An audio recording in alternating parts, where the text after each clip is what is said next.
I thought it was the coolest thing. It was a last-second idea that came in at the gala. I decided to pull Chris aside and pull Carlos aside and said, what do you guys think about having these families escorted in? They really do deserve to be recognized. And Mark was actually one of the gentlemen that walked into families. And these are people that we spoke about that's on the front page of the paper, the TVs. And now you're there side by side with these families and you're interacting one-on-one. How does all this feel coming together, always knowing you want to do something, and then here you are. Wow, I'm walking in this family.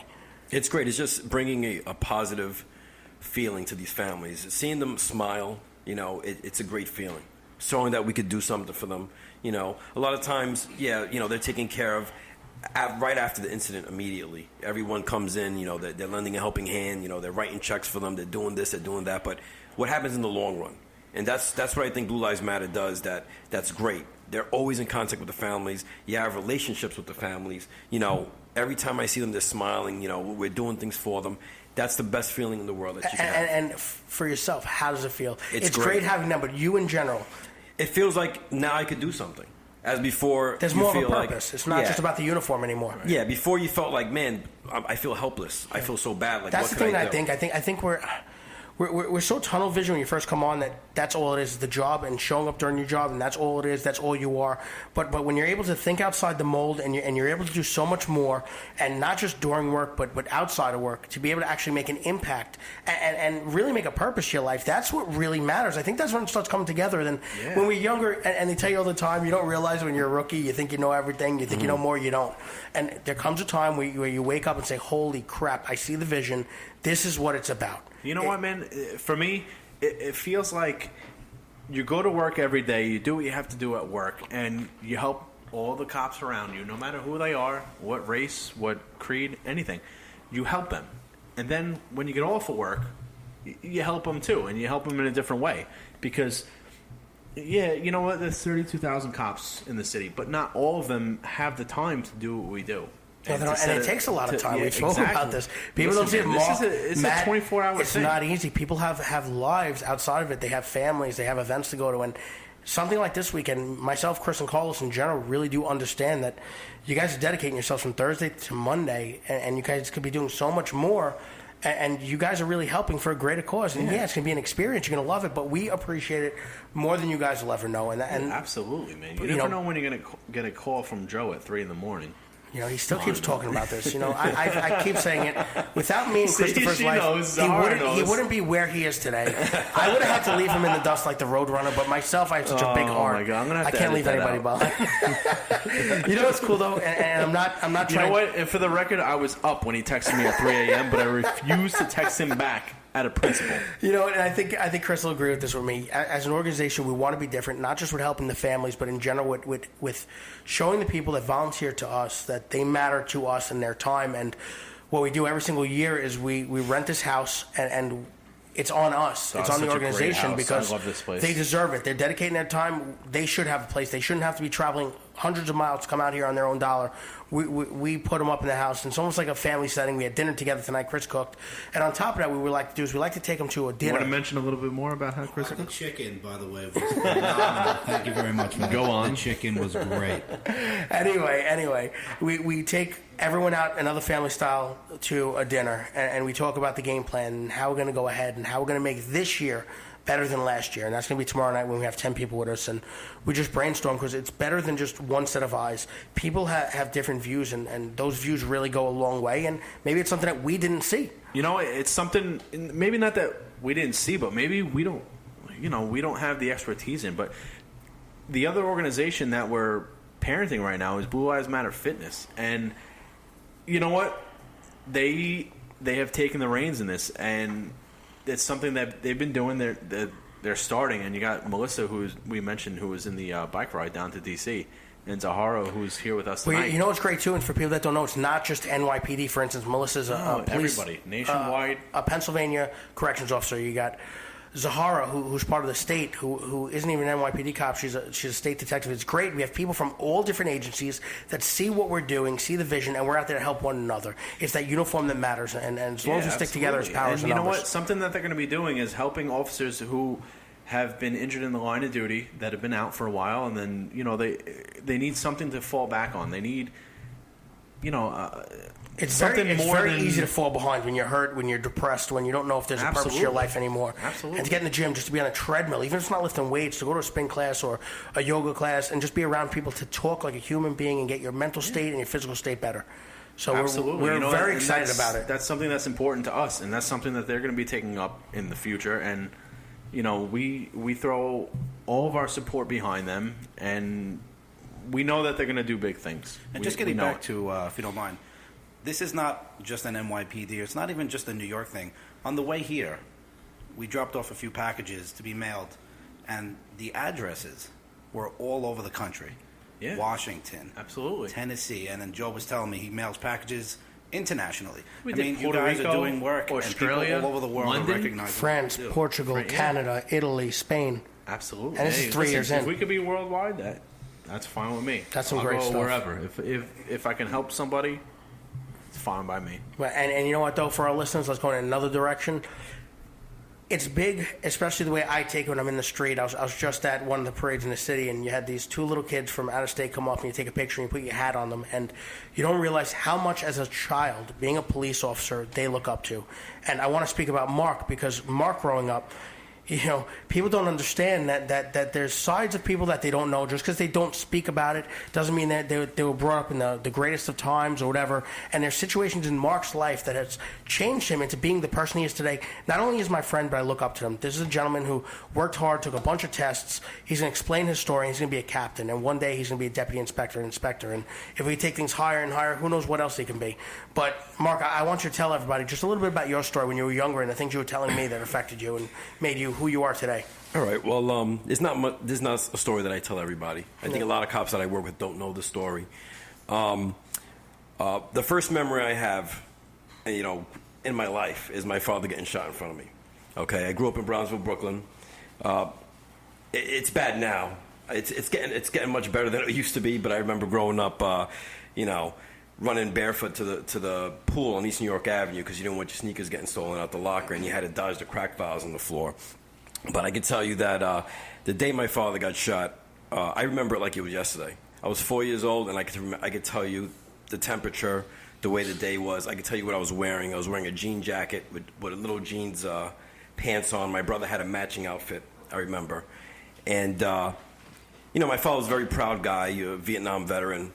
And someone wanted money for drugs that my parents kept giving money because they felt sorry for the guy. And, my father said, enough, I'm not paying up.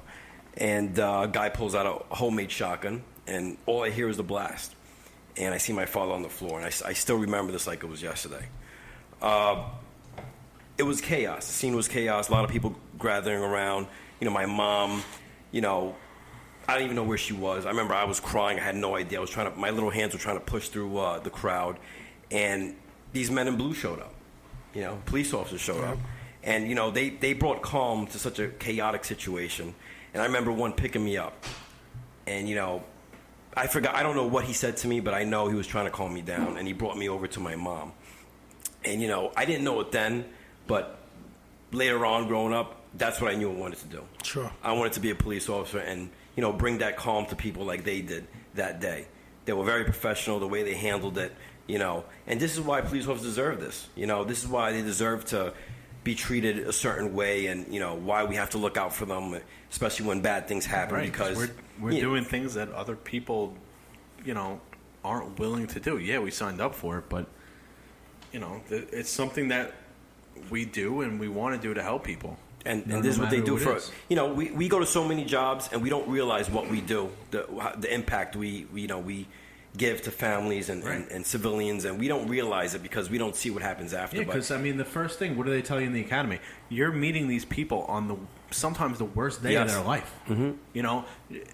Think about it. You guys listening, how many times have you called the police? These people, we're dealing in a city of 8 million people. We're dealing with thousands of people a year calling on the worst day of their life. Thousands of people a year. You're dealing with thousands of people a day with the jobs that are coming in. Not even a year. Oh, yeah. I'm just talking about personally, And then very rarely do you get a job where it's like a happy experience. I mean, I remember one time that stands out for me is I was working with my partner and an aided case came over, someone that needed help medically, and we went there, and it happened to be a woman that was giving birth. Out of thousands of different scenarios it could have been, it was a happy scenario. She was doing okay. The baby was coming out, and I had just had my first kid 2 years before that, and my wife was pregnant at the time, and I jumped in and delivered a baby. Those are the times you look back and say, "This is cool. This is cool." That was crazy. That was great. It was such a happy moment. But most of the time, it's not like that, and people, whether they don't realize, whether they don't. And that's where Mark's story means so much, because he saw from the other side growing up. And Mark could have done anything in his life, and he said, you know what, after seeing the things that he went through, he wanted to make a positive impact, and here he is. Hey, listen, I'm sure he's had thousands of interactions with all different types of professions. Listen, we worked with Mark. But we worked with him. It's incredible. He's one of those guys. He was one of the first people that was going to jump out of the car and help. He's the first one, if he saw something, he was going to do it. He was the first and second person. Yeah. My first day as a sergeant in the 7th, me and Mark, we both from Brooklyn, 6770. We see a gentleman. We know he's interacting with a drug transaction, and we just look at each other. And it felt like being right back in a squad car in the 6770. We didn't have to talk. We said, yep, and we jump out, and there we are. And we're on school grounds making sure that school's safe. And this is what it's all about. And like I said, that's a positive influence. Anybody listening out there, don't be afraid to tell your kids to go up to a police officer and say, thank you. Because you know what? The way they look up to Superman and Batman and all those people, they a lot of them look up to police officers like that. That's and the way it's incredible. we want them to look up to us. And it's a big job, but it's not easy nowadays. It means a lot to us. I worked, in Times Square for a couple of years when it's a very light precinct, crime-wise, and just that little interaction with people coming up to you from all around the country, all around the world. Oh, you guys are so approachable. You're such a nice guy. Like, well, that's me. And you're getting me right now. It doesn't matter where you work either. Every police officer does a good job in this city. It's dangerous anywhere you work, regardless of whether it's a slower precinct. Remember in the 7th precinct, we had 2 officers shot in the 6-month period. Yep, we did. Remember that precinct? You think there where it's less crime, and still a lot of narcotics there, still activity going on, but not as violent as some of the other precincts. But I remember that within 6 months, 2 officers shot in the 7th precinct. Who would have thought? So it's dangerous anywhere you work, and every person that puts on that vest and throws that shield on and puts on that gun belt, they're risking their lives every day. No matter where you work, whether it's Beverly Hills or where it's Bed-Stuy, you're making a difference. And because of it, we meet so many awesome people because of it.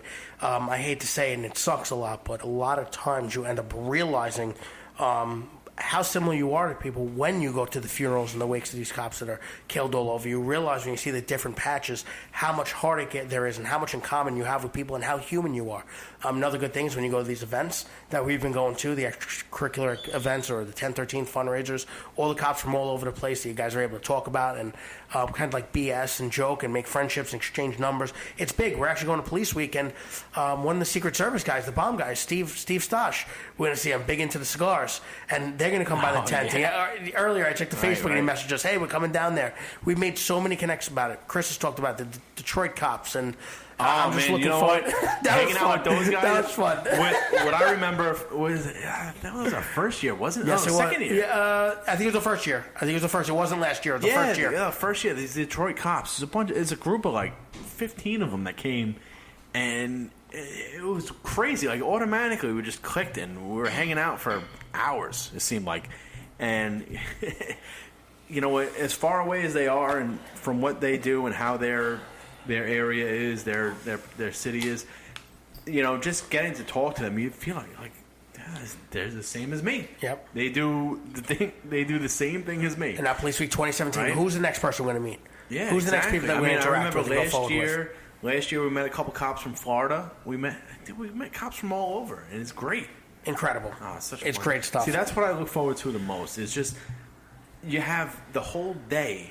And you're just talking to all people from around. Hey, how's your arrest processing? What do you do? Oh, for me, it takes 8 hours. Like, oh, yeah, we just drop them off. Yep, it's cool. Yeah, you see how different things are. Man. And that's why we're excited with Mark and Matt being here, and the other guys, they're going to see that. Yeah. I remember at Ramos and Lou's funeral, there was guys from Texas, and I remember they had cowboy hats, jeans, cowboy boots, and like a uniform shirt. Man. I was like, wow. That's cool. That's so awesome. And it's so cool. To the demeanors are different. To you, you're like, oh wow, that looks cool. And then they're probably thinking in the same breath.